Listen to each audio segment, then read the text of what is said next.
Sejam bem-vindos, eu sou Leandro Viana e o Nerdverso teve a honra de assistir ao filme O Homem do Norte.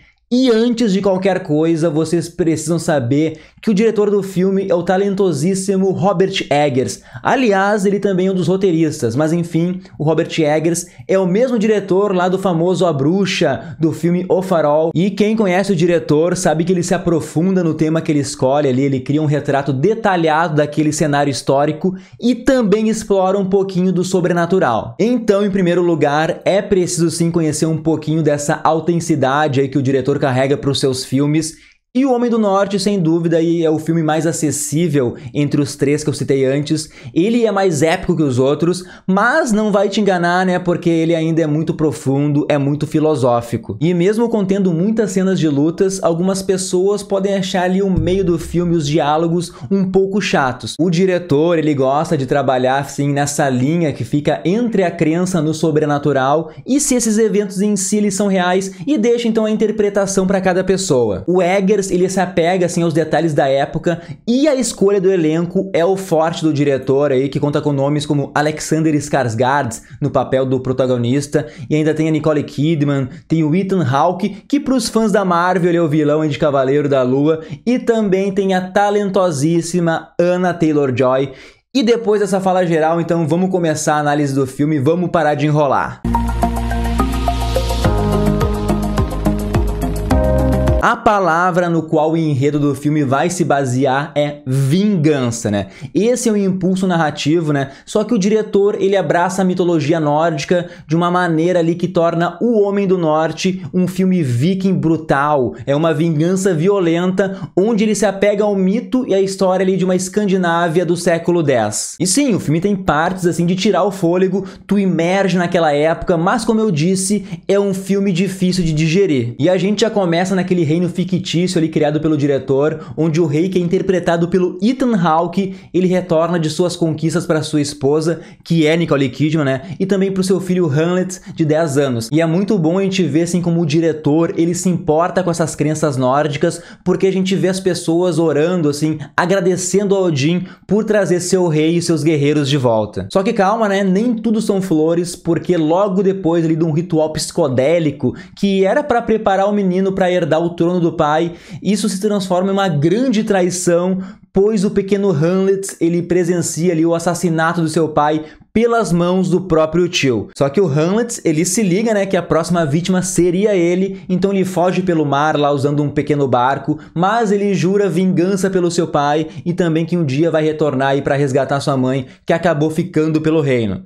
Nisso se passam aí 20 anos e vem um adulto Hamlet lá na pele do ator Alexander Skarsgård. Cara, e que escolha, né? Ele tá perfeito na pele desse viking que é totalmente brutal. Ele é um monstro humano ali, cheio de raiva, rancor. E daí, tu une isso com a habilidade dele empunhar diversas armas, a gente tem ali um viking perfeito. Dá pra ver que o ator, ele se preparou pro papel, tanto no físico, porque ele tá gigante, mas também no mental. Ele tá sempre curvado, dá aquela aparência ali de ser um ser primitivo. Às vezes ele até incorpora ali características de um lobo, isso vai ser explicado no decorrer do filme. Então aí o Skarsgård, ele merece todos os nossos elogios nessa produção. Mas se tu chegou até aqui, eu vou te pedir então, dá um like verso no vídeo, te inscreve no canal, ativa o sininho. Tudo isso para ajudar o Nerdverso. E todos os atores, eles estão muito bem nos seus papéis. A Nicole Kidman, por exemplo, entrega mais uma ótima atuação. O antagonista da história, que é o ator, o Claes Bang, que interpreta o tio Fijoner, ele faz um trabalho sutil, mas muito interessante. E Anya Taylor-Joy, ela brilha no seu papel ali de Olga, que é uma escrava do Fijoner, que vai desenvolver ali um carinho especial pelo Hamlet. E nessa busca de vingança, a gente vê lutas muito bem coreografadas ali, muita violência. Às vezes alguém vai ter que usar de mordidas ali ou vai espancar um homem até a morte utilizando a própria cabeça. Mas calma, calma, não é uma violência gratuita. Isso tudo reflete ali a cultura viking e o diretor, ele dá ênfase assim nesse domínio pela força bruta mesmo.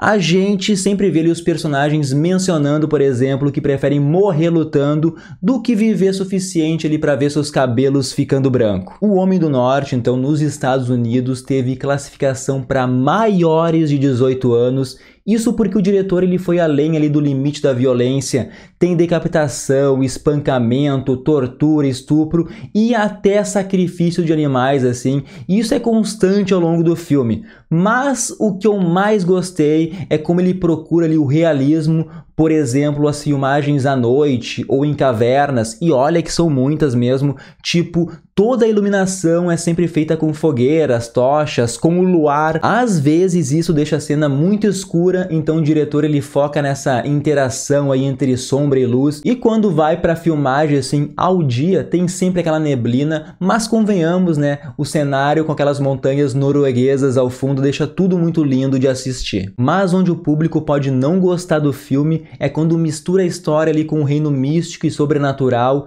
e isso o diretor ele nos mostra através de visões, alucinações, tem toda uma beleza natural. Às vezes ele exagera na psicodelia ali, pode ficar muito chato com falas e um texto longo, mas para quem ama a mitologia nórdica vai delirar assim nessas viagens do diretor. O Homem do Norte é uma adaptação livre aí do conto dinamarquês chamado Hamlet, que é o nome do protagonista do filme, e esse conto também acabou sendo de inspiração, assim, serviu de inspiração para o William Shakespeare fazer o Hamlet, né? Dá para ver que a pronúncia ali é praticamente a mesma. Só que se tu for pegar a história nua e crua, ela já foi contada aí diversas vezes. Por exemplo, vamos pegar o Rei Leão. O Scar, ele vai lá, mata o pai do Simba para assumir o trono da selva, manda matar o herdeiro, o Simba ele consegue sobreviver e depois de anos ele volta lá buscando vingança pelo seu pai. A história é praticamente a mesma, só que em Homem do Norte a gente tem muito mais violência, né? E mesmo assim, todas as reviravoltas que o filme lhe dá no final, todas elas já eram previsíveis desde a primeira cena lá. Talvez tenha um detalhe aqui, outro ali que nos pegue de surpresa, mas no geral ali a gente consegue prever basicamente tudo que vai acontecer. Então, assim, de inovador em enredo e trama, o filme não surpreende, mas pela ousadia do diretor, o som dos tambores selvagens, a carnificina que retrata a época nórdica, todo o sangue que o filme teve que entregar, eu dou 4 estrelas para O Homem do Norte. E no final, então, a gente vai se perguntar aí se a vingança vale a pena, se o protagonista ele poderia ter tomado um outro rumo na história. E para finalizar, então, se tu curte a temática nórdica, viking, quer ver um filme diferente do convencional, com muito sangue, assim, O Homem do Norte é o filme para ti. Mas pessoal, agora é com vocês, comentem aí se vocês pretendem assistir ou se já viram também o filme, pode mandar o que vocês acharam, mandem também as dúvidas, vamos debater aqui mesmo, mas a gente vai ficando por aqui, então fica ligado Nerdverso, uma boa semana a todos e até a próxima.